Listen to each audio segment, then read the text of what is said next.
Give the call to the member for Cowper. Thank you, Mr Speaker. My question is to the Prime Minister.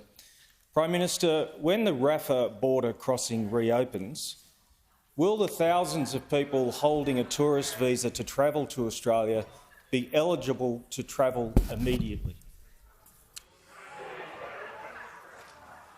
Give the call to the Prime Minister. Speaker, I'm asked about the reopening of the Rafah border crossing by the member for Cowper, and he may have information that I don't have. And that's possible, Mr Speaker. That is possible. Order. The member for Banks. But I think it's unlikely, Mr Speaker. I think it's unlikely. But what I do want to see,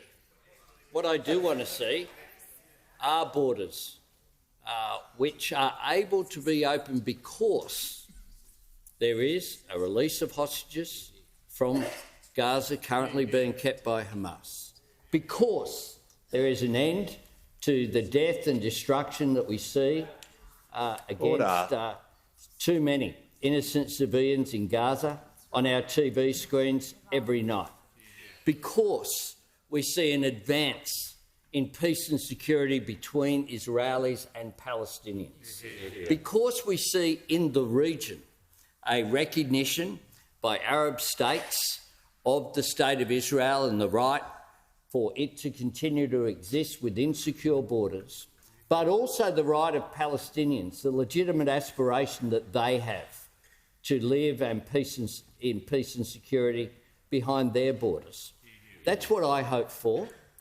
That is something that has been long-standing bipartisan policy in the Australian Parliament for a long period of time.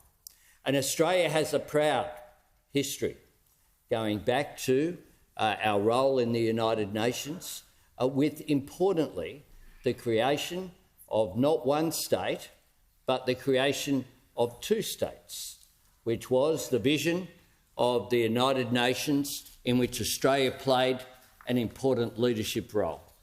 I believe that Australians, when they look at what is happening in that part of the world, are horrified, but particularly for people of Jewish background or descent or faith, people of Islamic background or faith, people with relatives in that region want to see this happen.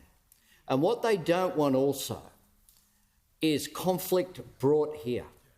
They want Australia to play a constructive role. Order. A Member constructive role. has asked the question. A constructive role in the region.